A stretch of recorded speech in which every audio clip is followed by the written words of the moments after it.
former partner of mine, former colleague of mine. He's still a colleague of mine. Never former, right? Never former. He's been the voice of the Saskatoon Blades for the 32 seasons, going on 33, and is set to receive the Bob Ridley Golden Microphone Honorarium. Well-deserved. Congratulations. Les Lazaruk is here. Les, good day, sir.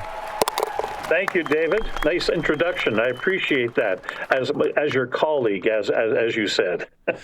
Well, I was worried that I was going to be the nemesis or something like that. You know, maybe the cause of many visits.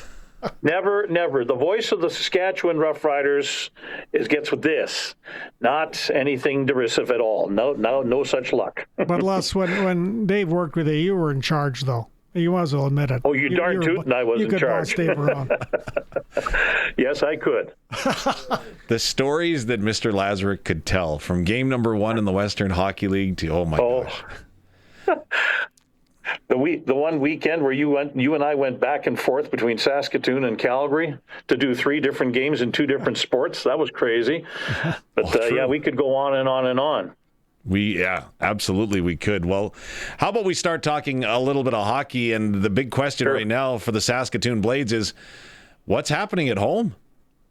That's a good question. The best description for the Saskatoon Blades playing anywhere, and especially at home, is consistently inconsistent. They can play some very good games, some very good periods, some very good stretches of times within a period, and then turn around and absolutely go in the opposite direction. And it's confounding. It is frustrating for their coaching staff and for fans alike. And something needs to happen differently, somehow, some way, in order to get the team moving in the direction that can be consistent along the lines of what they showed in a home win over Medicine Hat a few weeks back, where they beat them 3-2 in a shootout, or the game back on the 31st of January, where the Blades won 4-0 up in Prince Albert, which is no mean feat in itself to be able to do this season. I mean, the Raiders, actually, that was the first East Division team to beat the Raiders at the Art Hauser Center. So that's a big accomplishment. However, since then, the Blades have had their issues, and especially at home, and losing 7-1 at home to Calgary, losing 4-2 to Lethbridge just this past Saturday, and that Lethbridge loss comes after a stirring comeback, Dave, which you saw yourself, you and your boys, and thank you for the visit to the press box. I really appreciated seeing Alex and Will and how they tower above me again. But I mean, that was a stirring comeback by the Blades to come back and beat Regina 4-3 in overtime after trailing 3-1 with 8 minutes left to go in the third period. And I looked at that Friday victory and I thought, okay, this is the stepping stone that this team needs. And now you're just going to roll from there. But it didn't happen. And is there anything that you can put your finger on as to why it doesn't happen? I don't know. I mean, to me, they just seem to have trouble scoring goals and maintaining their intensity and their ability to play within the game plan for stretches of time. And and they make mistakes at the most inopportune times as well. I mean, the game against Lethbridge, it's a 1-1 tie. There's a turnover that leads directly to a goal, makes it 2-1. They score a short time later, and then there's another turnover that leads directly to a goal, and it's 4-1. And it's the turnovers that happen from players who should do better, should know better, and it's disappointing because you see what they can do when they really put their mind to it, when they really seem to follow and do the things they're supposed to do. Now, I will give them a bit of an out, and I know that Dan De Silva doesn't like to use this as an excuse, but the Blades are playing on their defense right now with really 4 guys. The 5th guy is Jack Lavallee, who doesn't play a whole bunch, and the 6th guy is a 16-year-old affiliate call-up who's been with the team now for a few weeks due to the injuries that they have on the back end. So there's 4 guys that are playing 25 to 30 minutes each per night on the blue line, and I think some of the mistakes come from just weariness and fatigue and sometimes being under pressure and just having a brain fart and giving a puck away at the most inopportune time. I wanted to congratulate you, if I could, Les, for winning the Bob Ridley Award. How prestigious of an award can it be for somebody like yourself that's been the voice of the Blades for, what was it, 32, 34 years? 34? This is the 32nd year. 32nd, I'm sorry. Yeah, that's And okay. then- That's and okay. Of all people to win it, it's you, because Bob Ridley did something that will never be done before unless you can get youth genie in the bottle type of thing. He went 52 years That's right. with the Medicine Hat Yeah. Tigers. 52. Yep. That's longer than a lot of people live. And That's carried right. on. And I think Bob Ridley himself, to win his award is such an honor, because it's almost indescribable what Bob himself did with Medicine Hat. For many of those years, he also drove the bus, as well as being an Exactly. excellent play-by-play man. So, I mean, how do you put this in perspective when you think about Bob himself? Well, first off, I'm very honored to get an award that's named after Bob Ridley. He is the dean of play-by-play guys in our league, in our group, in our brethren, if you will. So that's really something. The fact that he is a guy who had that kind of longevity, who had that ability to drive the bus for so many of those 52 years, get off the bus and go and call a game, because that takes away time right away. I mean, you've got to get them there, drop them off, find a place to park the darn thing. And in some places, that's not the easiest thing in the world to do either. You're not always allowed to park inside the building. So you got to find a place to park, get inside with your gear, set it up, make sure you've got all of your prep done, get your interviews done, and then call the game. And then, I just, my hat goes off to him for being able to do it for that long, at that ability, with that kind of efficiency. And so, to me, to get this type of an award is really, really something. I can't say just how much I'm honored to receive it in his name. Now, 32 years yourself, which is amazing. Is there anybody in the CHL that you know of, and in the three leagues? Has anybody else been with their team like yourself for 32 years that you know of? I honestly don't know. I've never really checked into it, because if they have, good on them. They're more than they're. I wish them well, and tell them to just keep on going on, because that's phenomenal. I mean, for me to be 32 years, I think some people would rather I stopped and quit and stopped doing it right about now. I know there's a bunch of young guys in Junior A who would love me to step aside, but I got news for them. I still have a mortgage, so it's got to be paid off. So I'm going to continue to do this until I get that down a little bit more. Well, I was thinking of you specifically a couple of years ago when Saskatoon had such a strong team, and it went down to the wire with the Moose Jaw Warriors, that East final. And, of course, Moose Jaw went on to win it against Portland. And I couldn't help but think, Saskatoon would have beaten Portland too. And you guys hit, I think it was 2 or 3 goal posts in the deciding game in Moose Jaw. And I thought, oh my goodness, I thought of you so many times when Kevin Glant and I were driving back to Regina after watching that game in Moose Jaw, how close you've been to these championships in Saskatoon, and just couldn't quite get there. No, it's true. Your day's got to come sooner or later.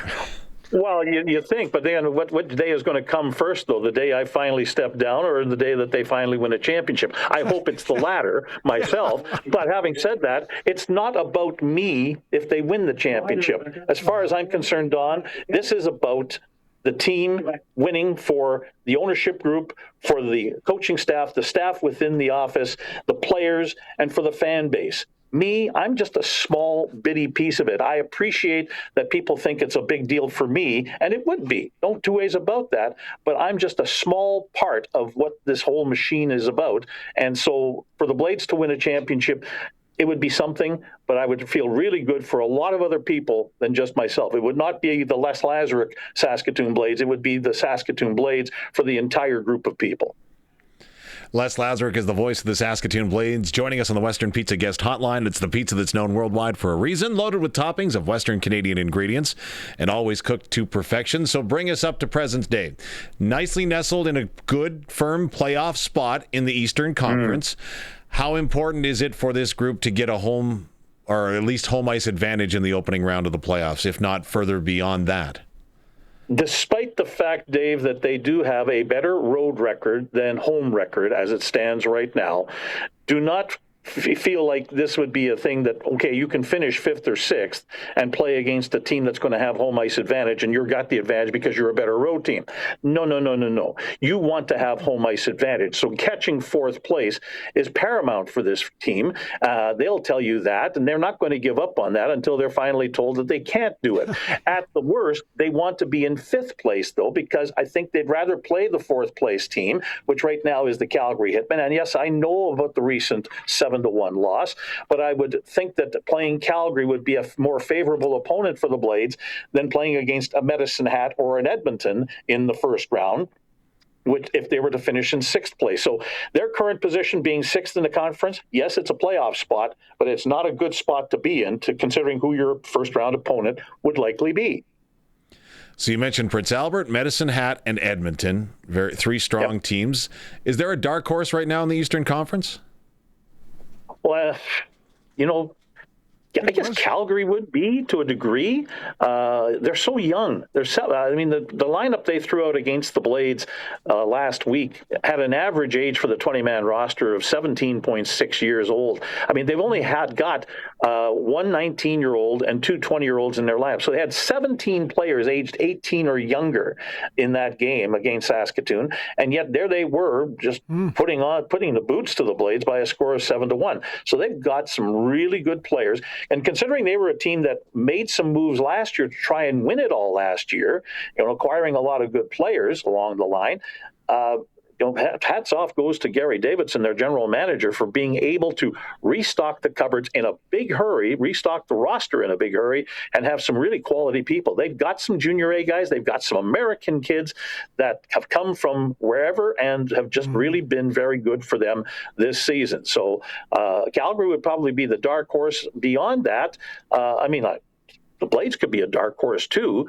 but they would need to have their goaltending be outstanding. They would have to find some goal scoring, which has been an issue this year. The first 12 games of this season, the Blades were 9-3. They scored 48 goals. We're averaging 4 goals a game. Since then, they averaged just under 3 a game, and their record is below 500 since then. So if they could find a way to get back to that 4 goal per game clip that they had early in the season, then they have a chance to be a bit of a problem for teams above them in the standings come playoff time. So, Les, this is year 1 of the new agreement, or not really the new agreement, but the NCAA allowing CHL players, I guess once they're finished high school, to come south for money. As you see it now, as we only have a little over a month left in the regular season, as you look at it now, how do you think the CHL and more specifically the Western Hockey League has changed since then? Or you mentioned American players coming up that may not have come up otherwise. Of course, McKenna going the biggest case, leaving Medicine Hat, now falling to 3, by the way, from 1. He'd probably still be 1 if he's in Medicine Hat. We can talk about that later, my theory. But how do you think the Western Hockey League is done now in year 1 of this new NCAA situation? I think they've handled it pretty well. Yes, they lost something like 39 players to the NCAA that could have been back this year. 20 of those could have been 20-year-olds, and I think that's one area where the league is maybe a little bit weaker than what they have been in the past, is the quality of 20-year-old. Having said that, they also have 19 players who were 19 or 18 years old, and some of them, Keaton Verhoff, Cole Reshney, Gavin McKenna, obviously, those types of players are big losses. They're the marquee guys, and especially for those teams. Medicine Hat and Victoria got bitten big time, and yet the Hat has recovered beautifully. Willie Desjardins just has a way, again, of finding Junior A and American players to fill in, and they're pretty good again this year. Not just pretty good, they're very good. And Victoria has struggled a little bit, but they're slowly but surely seeming to find their way in the Western Conference. So I think the league has done all right with the NCAA situation. I think you're finding that there were players that came back from the NCAA, Ryland Gould being most notable, was traded by Swift Current to Everett and has found his way back into the Western Hockey League as a 20-year-old. It's not for everybody. I think you find out that, the money is there for you, but you also have to go to classes. you have to, and if you're not on the other team's on your college team's top two lines or a first power play unit, like you probably could have been had you been in the Western Hockey League. Yeah. You might even find yourself sitting and watching, which when you're only playing on Fridays and Saturdays, if you miss a couple of weekends in a row as a healthy scratch, boy, you could be sitting out and not playing, and I don't know how that helps your development at all. So I think there's some second thoughts going on with some players who have either committed or are thinking of committing to the NCAA. And hopefully it results in the Western Hockey League maintaining itself as the prime development source for professional ranks. Yeah, I mean, McKenna could be not really, the exception to the actual rule, as Les said, because if you're not on the first line or two, I mean, so McKenna falls to third. When he left the Western Hockey League, he was by far the dominant first pick in the NHL draft. And I know the World Junior result had something to do with this, but he's got what, 32, 34 points playing for Penn State. He would have had 120 by now for Medicine Hat. Spectacular goals. People would be talking about it. It'd be on national TV all the time, like it was last year. Now you're not seeing anything on national TV. No. Some of the images and whatnot that he is not getting anymore from being a dominant player for Medicine Hat, has that been part of what's lowered his stock? Is there any credence to that?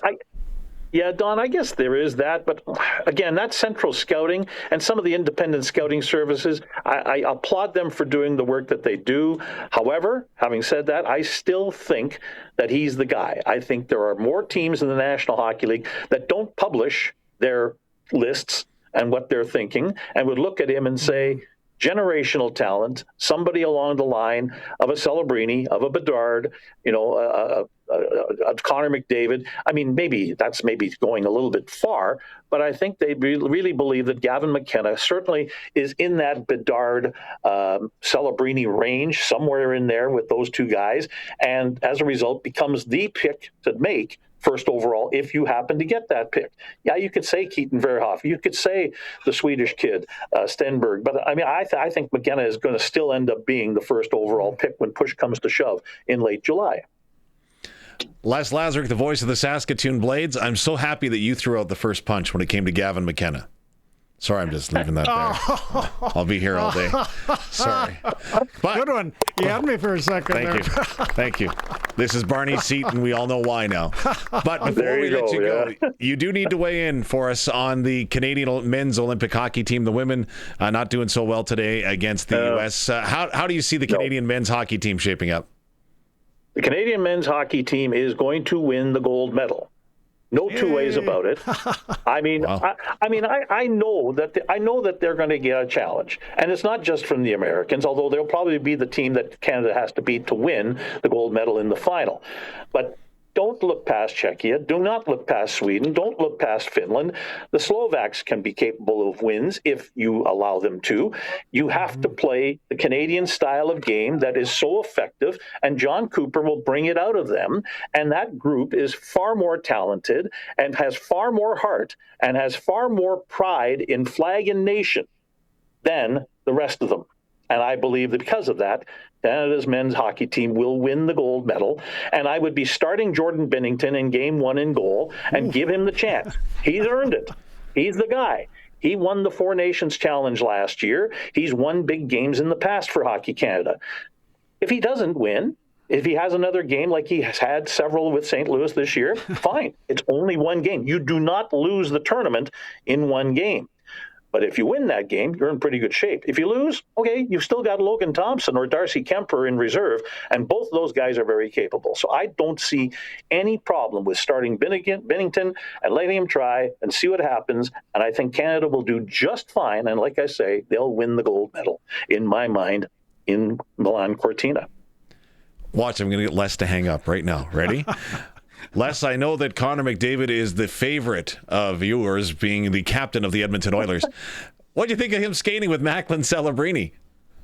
I think it's great. Wonderful. No, I mean, Dave, I don't like the Edmonton Oilers. Okay, I know that. That is so well known by people. It has absolutely nothing to do with how I feel. I mean, Chris Knobloch is their head coach. I love Chris Knobloch. He was always so good to deal with as a player, as a coach in the Western Hockey League. And the players on the Oilers are tremendous players for the most part. But there's just some people that rub me the wrong way that used to be with the organization or around the team, and some fans that I could do without. So, I mean, yeah, I don't like the Edmonton Oilers. However, I do recognize that Connor McDavid is the best player in the world. And when he scored the winning goal last year in the Four Nations Challenge, he cemented that. And as far as I'm concerned, I wouldn't be surprised if he's the guy that ends up being the leader for Canada in scoring and leading them to that gold medal later on this month. There you go. See, I could have brought up a Habs reference too, because both would have resulted in the same. Don't even start. Same problem. Same problem. Blades back on the ice tomorrow night against the Regina Pats up at SaskTel Center. That's the next action that you get to call. Should be another doozy, right? It should be. Anytime the big city Saskatchewan rivals get together, it's always a lot of fun. Les, appreciate you doing this. Sorry you had to deal with me and not Barney today, but all the best. And again, congratulations on the well-deserved honor with the Bob Ridley Golden Microphone Honorarium. Thank you, sir. Much appreciated.